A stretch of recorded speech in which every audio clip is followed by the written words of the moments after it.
My name is Beatrix Ashworth, and I'm a 28-year-old sergeant in the British Army. That morning at Colchester Garrison was supposed to be the moment everything made sense. 28 years of fighting, clawing, surviving. It all led to that parade ground, to the weight of the medal they were about to pin on my chest. I stood rigid in my dress uniform, the sun hot against my face, watching the dignitaries take their places, and then I saw him. Rupert Blackwood, my stepfather, rising from the crowd, his jaw tight, his hand sliding into his jacket. I saw the medal catch the light. A crack split the humid air. A fire tore through my left hip. The pain wasn't sharp. It was white-hot consuming, a searing truth that buckled my knees. But I wouldn't fall. I locked my eyes on the Union Jack rippling above the parade ground, and every drill sergeant who ever screamed at me roared a single command through my skull. Soldier, you never fall. I brought my right hand up, steadied it, and finished my salute. My blood bloomed crimson across my dress blues, but my honor remained pristine. Later, that photograph, the one of me bleeding, unbending, would be printed in every newspaper in the United Kingdom. But in that moment, with the crowd screaming, with Rupert being tackled by military police, I felt only a cold, bitter clarity. He thought that bullet was the end of our war. He was profoundly, catastrophically wrong. It was only the beginning. Before we jump into today's story, where are you watching from and what time is it there right now? Take a moment and drop it in the comments. Now, let's dive into what led to this moment. The morning I was shot, I woke up like any other day. I followed the routine that had been hammered into me for 8 years. A run before dawn, breakfast, a check of my kit, a quiet acknowledgement in the mirror that today was the day I'd spent my entire life working toward. But the real story, the one that explains everything, it doesn't start on that parade ground. It starts in a small village called Clingford, in the Midlands, in a 2-story house that looked perfect from the outside. Manicured gardens, a red brick facade, a British flag hanging proudly. It was the house of a happy family. That's what everyone believed. My father died when I was 6. I remember the funeral, the rain, the way my mother's hands shook. Rupert Blackwood arrived 6 months later like a savior. He was successful, charming, the kind of man who could talk to anyone. He brought my mother back from the edge of her grief, and for that, I was grateful. I didn't yet understand that gratitude could become a cage. The control started quietly. A comment here, a glance there, nothing you could point to, nothing obvious. Gradually, it tightened. He hated me not for what I did, but for what I loved. Anything that was mine alone, anything that brought me joy, he had to dismantle it. In secondary school, I won first place at a regional science competition. A model volcano I'd spent weeks perfecting. I brought the ribbon home, my chest full of pride. That night, Rupert knocked it off a shelf while dusting. "Oops," he said, watching it shatter into pieces. When I was 16, I was invited to the formal at school. I saved money from my job at the local cafe and bought a navy dress. I felt beautiful in it. Rupert walked into my room without knocking. He looked at it, smiled slowly, picked up scissors from my desk and cut it into ribbons right in front of me. "Inappropriate," he said. But the worst was the diary. I poured everything into it. My fears, my dreams, my secrets. He found it under my mattress and waited days before pulling it out at the dinner table. My mother was serving tea. He read it aloud, laughing at my private thoughts, mocking my hopes. She just looked at her plate, stirring her tea. Her silence was louder than any scream. I remember coming home 5 minutes late from somewhere. He shoved me.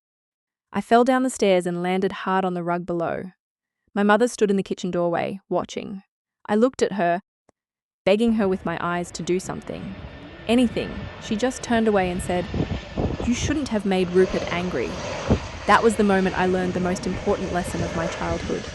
Your mother's silence can hurt you more than any man's fists. I knew there was only one way out. The British Army wasn't a career choice. It was an escape plan. Every morning before dawn, I ran. Not for fitness, for flight. Every step away from Clingford was a step towards something else, something free. I filled my room with maps, training schedules, pictures of female soldiers. They were my mentors, my proof that another life existed. When my acceptance letter came, I hid it in the same place Rupert had found my diary. The day I left, he sneered at me. "You'll never escape me," he said. I didn't answer. I just picked up my kit and walked out. The first weeks at Catterick were a different kind of hell. The air was thick with sweat and boot polish, and the scream-sing started before dawn and didn't end until well after sunset. "Move faster, Ashworth." My drill sergeant's voice cut through my skull like a blade. Every push-up that burned my arms felt like confirmation of Rupert's old verdict. You're weak, you're nothing. There were nights I lay on my bunk wondering if I'd traded one prison for another. But slowly, I noticed something crucial. Rupert's cruelty was for his own satisfaction. The army's harshness had a purpose. It was designed to build you, not break you, to prepare you for something greater than yourself. Captain Helena Thorne led our unit. Barely 5 feet tall, but she carried the authority of a giant. During one exercise, after I failed at a wall climb, she gathered us around. "We yell at you," she said, "so that when bullets are flying over your head, you'll still hear our commands over your own fear." For the first time, I understood that discipline could be a form of care. The real turning point came on the firing range. I was terrified of the rifle. Every crack reminded me of the violence I'd run from. My hands trembled. My early shots missed completely. Captain Thorne came up behind me. "Don't fight the weapon," she said quietly. "Become part of it. Control your breathing, squeeze the trigger, master it." I took a breath. I thought of Rupert's smug face and pushed it away. I focused on the target. Breathe, squeeze, pop. A clean hole in the center. Pop another. Pop a third. Tight grouping. I felt something surge through me for the first time in my life. Not fear, but power. Control. Purpose. In that moment, I wasn't a victim of violence. I was a person learning to wield a tool with honor and discipline. But lying in a hospital bed now, with a bullet wound in my hip, that irony isn't lost on me. I learned to master a weapon with honor, only to be brought down by someone wielding one with none.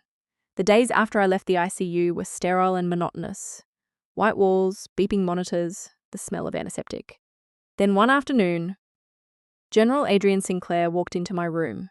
He wasn't in his full uniform, just a simple navy polo shirt and khakis. He carried 2 cups of coffee from the hospital cafe. "Thought you could use something better than the battery acid they serve here," he said, settling into the visitor's chair. He didn't ask about the shooting. He didn't ask about Rupert. He asked about me, about my tour in Afghanistan, about my soldiers, about my future. He asked about Captain Thorne and what she'd taught me. He listened, truly listened, with an intensity I'd never experienced from a powerful man. No bracing for the next blow, no waiting for criticism, just presence. At one point, my voice caught. "I feel ashamed," I confessed. Like somehow getting shot was my fault. General Sinclair leaned forward. His expression was stern, but his eyes held a fierce compassion. "Sergeant," he said, his voice low and firm, "the only one who should feel shame is the coward who attacks an unarmed soldier. You never carry another person's shame. That is not your burden."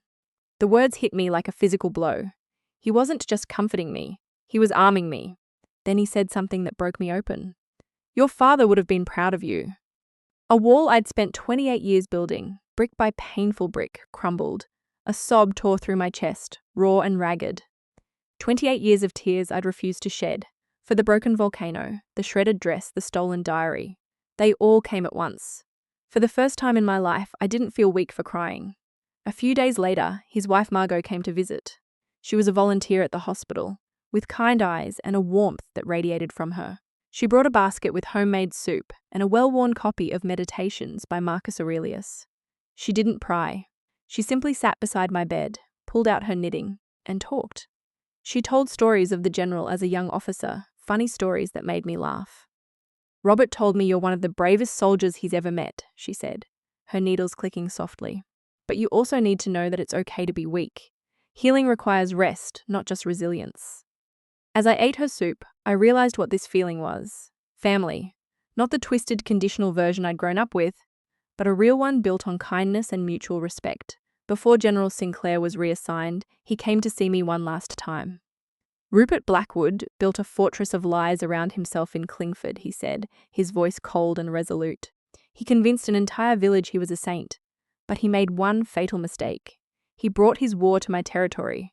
He placed a hand on my shoulder. In the army we have a creed.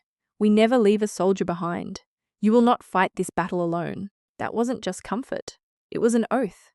I looked into his eyes and knew with absolute certainty that for the first time in my life, a truly powerful man was on my side. "The truth is your most powerful weapon, Sergeant," he said as he left. "Don't let anyone take it from you."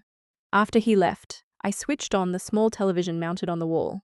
A local news channel was on. My heart stopped. There on screen was a slick, confident man in an expensive suit. The banner identified him as Marcus Thorne, attorney for Rupert Blackwood. He stood on the courthouse steps, speaking into a cluster of microphones. His face was a mask of feigned concern. "This is a tragic family dispute," he said smoothly. "Mr.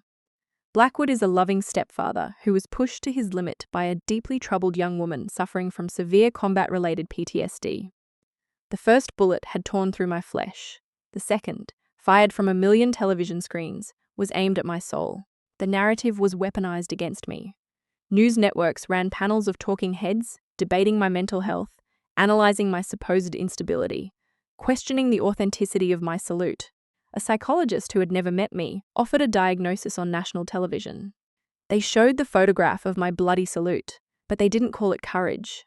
They called it theatrical, attention-seeking, desperate. Then the local news in Essex started running interviews from Clingford. Rupert's carefully cultivated neighbours appeared on camera, their strings pulled by decades of his calculated charm. Mrs. Henderson, who used to give me biscuits when I was small, looked into the camera and said, "Rupert is a saint. He put up with so much from that girl." Mr. Miller, who mowed our lawn, nodded sagely. She always had a wild look in her eye. Not all there, you know. They saw what Rupert had wanted them to see. The perfect family man and the difficult child he had to manage. He hadn't just manipulated my mother. He'd manipulated an entire community. His lies, repeated often enough, had become their truth. The poison spread online. I made the mistake of reading the comments. Real soldiers don't get all dramatic. This is a stunt for fame and money. Another unstable vet looking for a handout. The suffocation of my childhood bedroom returned. The walls closed in. Rupert, even from a jail cell, was still capable of imprisoning me. The hope General Sinclair had given me began to curdle into despair. Then the broadcast changed everything. A press conference live from Colchester Garrison. General Adrian Sinclair stood at the podium in his full-dress uniform, his chest a testament to 40 years of service. He looked like a commander taking control of a battlefield. "I will say this once, and I will say it clearly," he began, his voice booming with absolute authority. "I was a witness to a cowardly act of violence committed against an American hero on the day she was being honored for her service to this nation. No, not American. British." But his words cut through all the noise. The salute given by Sergeant Beatrix Ashworth, while she was bleeding from a gunshot wound, was not theatrical. It was not attention-seeking. It was the very definition of honor. It was the embodiment of the discipline and courage we instill in every soldier who wears this uniform. He wasn't just defending me. He was leveraging the full weight and dignity of the British Army as my shield. "Sergeant Ashworth is a credit to this army and to this nation," he concluded, his voice like steel. "Any suggestion to the contrary is a despicable falsehood. We will ensure that justice is served. We do not abandon our own." He didn't take questions. He simply walked off the stage. I stared at the television, my breath caught in my chest. The tsunami of public opinion that had been about to drown me had just hit a seawall. The tide was turning. The trial was Rupert's final stage, and he played his part with grotesque perfection. Dressed in an expensive charcoal suit, he looked less like a man on trial for attempted murder and more like a respectable businessman. His lawyer, Marcus Thorne, was just as polished, parading Rupert's carefully cultivated neighbours to the witness stand. One by one, they repeated their rehearsed lies. Rupert's world, his rules. The case felt hopeless until the prosecution called its next witness. The prosecution calls Catherine Ashworth to the stand. My mother. She seemed to shrink as she walked forward, small and fragile in a beige cardigan. She took the oath, her voice barely a whisper. She kept her eyes downcast, her answers brief and mumbled. Then Marcus Thorne approached for cross-examination. His voice was soft, almost predatory sweet. "Mrs. Ashworth, you love your daughter, don't you?" "Yes," my mother whispered. "Of course you do," Thorne continued smoothly. "So can you tell the jury why you would stand by and allow her to fabricate such horrific stories about your husband, a good man who has provided for you both?" My mother flinched as if struck. I felt her retreating, folding into herself, becoming the same silent, defeated woman from all those years ago. This is it, I thought. She's going to choose silence again. Thorne sensed his advantage and moved in for the kill. He leaned in conspiratorially. "Mrs. Ashworth, isn't it true that you were perhaps a bit jealous of the attention your husband gave to your daughter?" The question was masterfully cruel. It implied something sick and twisted, while simultaneously painting my mother as petty and jealous. The air was sucked from the room, but then something extraordinary happened. Something I had stopped hoping for decades ago. My mother slowly lifted her head. For the first time, she looked directly at Rupert, and in her eyes, the fear that had lived there for 20 years was gone, replaced by a deep, smouldering pain. "He is not a good man," she said. Her voice wasn't a whisper anymore. It was clear, steady, powerful. "He is a monster!" Thorne's smile faltered. But my mother kept speaking, her voice gaining strength with every word. "He hit her when she won a science competition. He cut up her formal dress because he said it was too revealing. He found a stray puppy she was caring for and got rid of it, telling her, 'Weak things have no place in this house.' He stabbed her basketball because she came home late from school. And I stood by and I watched." Her voice broke, thick with shame. "I was a coward. I was too weak and too scared to stop him. But I will not be weak anymore." She turned to face the jury, tears streaming down her face, but her gaze was resolute. "Everything my daughter has ever done was to survive the man I brought into her life. She joined the army to escape that house, to become someone she could be proud of. And on the single greatest day of her achievement, the day she finally succeeded, that man tried to take it away from her." She pointed a trembling finger at Rupert. "He tried to steal her victory. He tried to steal her life." The dam of Rupert's composure shattered. His mask disintegrated, revealing the raging beast beneath. "You lie," he roared, lunging to his feet. "You lying. I gave you everything. You owe me." It was pure, unfiltered narcissistic rage. Court officers were on him in a second, restraining him as he thrashed and screamed. The jury stared, their faces a mixture of shock and disgust. He had done what we never could. He had shown them exactly who he was. In the midst of the chaos, my mother and I locked eyes. No words were needed. In that single silent moment, a bridge was built across 20 years of pain and silence. It was understanding. It was a mother finally choosing her child. The prosecutor, Mr. Davies, let the silence hang in the courtroom before calling his next witness. The prosecution calls General Adrian Sinclair to the stand. The energy in the room shifted instantly. This was no longer a messy family dispute. This was a matter of military honor.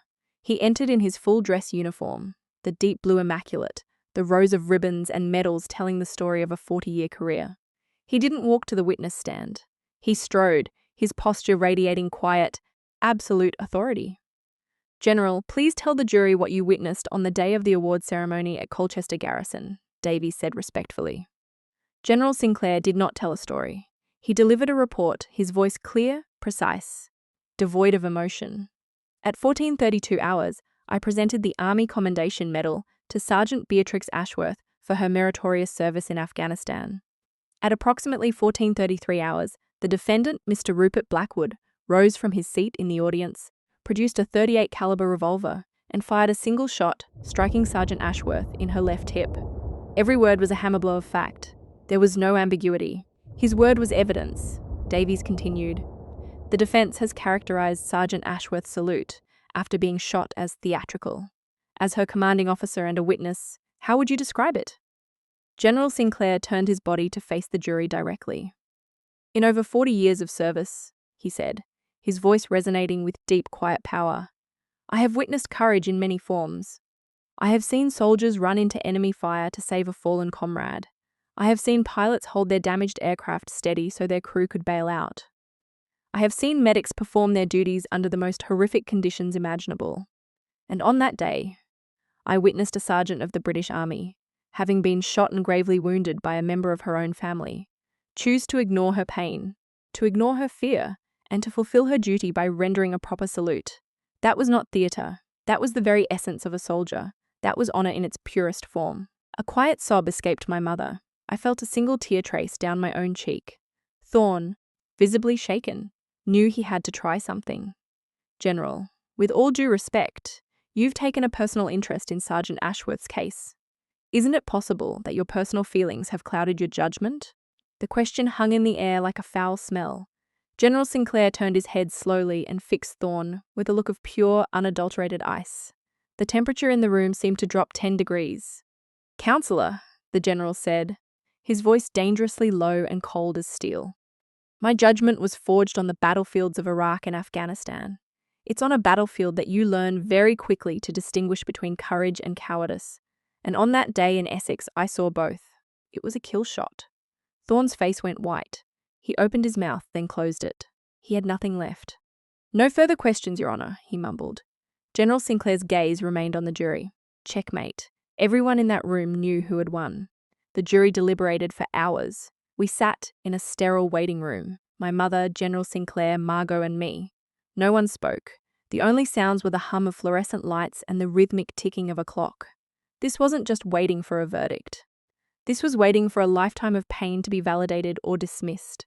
My entire reality was in the hands of 12 strangers. I looked at my mother's trembling hands. Without thinking, I reached out and placed my own hand over hers. She wrapped her fingers around mine. We were in this together. The door opened. The bailiff nodded. "They're ready." The walk back into the courtroom was the longest of my life. Every step echoed. The jury filed in, their faces blank as stone. My heart pounded like a trapped bird. The foreman, a middle-aged man with kind eyes who worked as a history teacher, held a single folded piece of paper. My entire life felt written on that paper. He handed it to the court clerk, who handed it to the judge. The judge read it, his expression unchanging, then handed it back. "Mr. Foreman," the judge said, his voice booming, "has the jury reached a verdict?" "Yes, Your Honour, we have," the foreman replied. A deafening silence. The world stopped. "On the charge of attempted murder," the judge continued, "how do you find the defendant, Rupert Blackwood?" A pause that felt like an eternity. "Guilty." The word wasn't a shout. It was quiet, solid, immovable. A wave of relief so powerful it almost buckled my knees washed over me. I didn't cheer. I just closed my eyes as a single hot tear escaped. Beside me, my mother let out a choked sob, a sound of release, of a dam breaking after 20 years of holding back a flood. The word guilty was an antidote, a single dose of truth that began to neutralize a lifetime of poison. On the other side of the room, Rupert collapsed. Not physically, but his entire being seemed to implode. The smug confidence, the condescending smirk, it all vanished, he whispered. He turned to his lawyer, his voice a desperate rasp. "Do something. This is your fault." Then the final mask fell away. "No?" he roared, a primal scream of narcissistic fury. "You can't do this to me. I gave you everything." He lunged forward, but the bailiffs were already on him, pinning his arms, forcing handcuffs onto his wrists.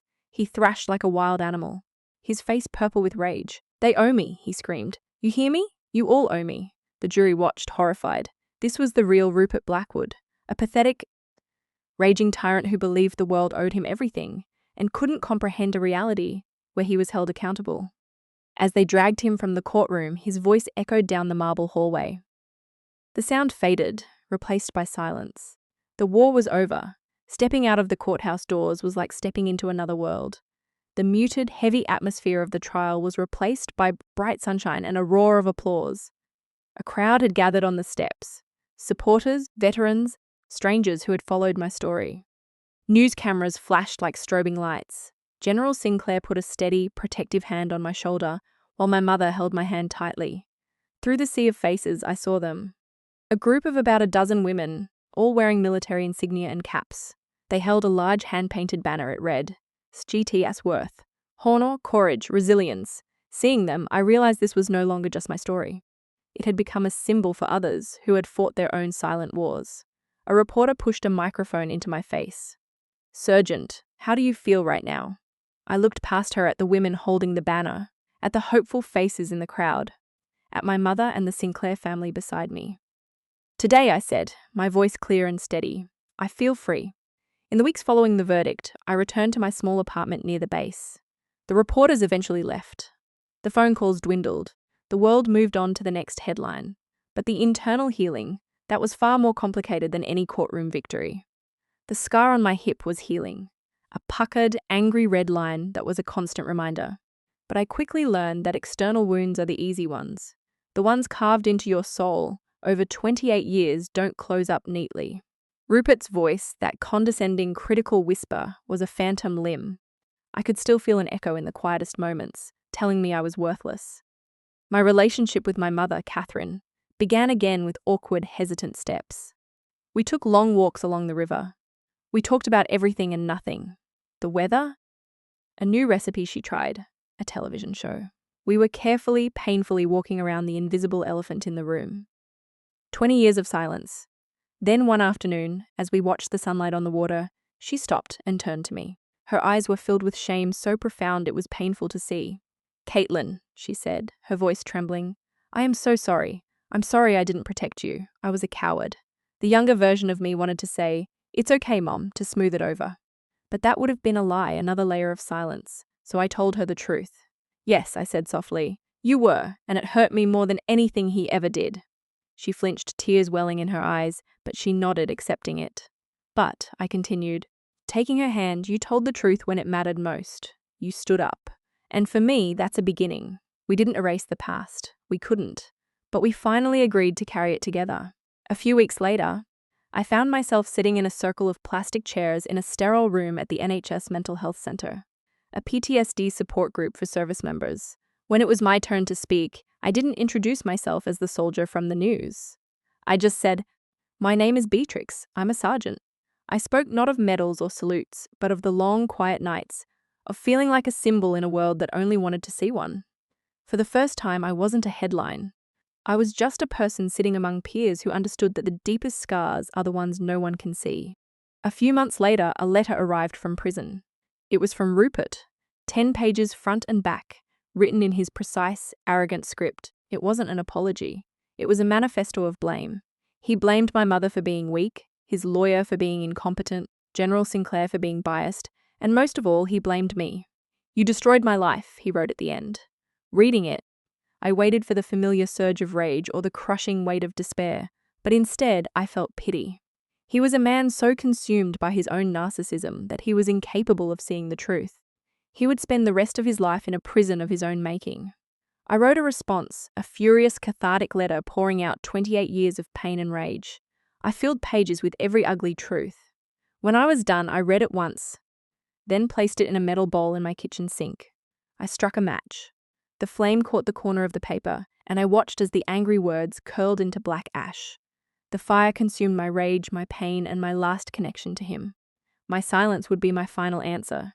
I would not give him another word, another thought, another second of my life. The most powerful boundary I could set was to simply stop participating in his chaos.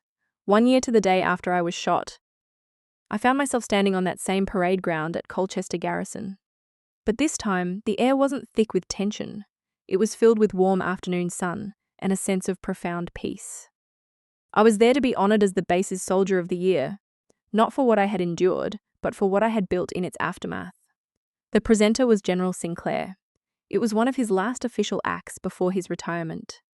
As he pinned the new medal to my chest, he leaned in close.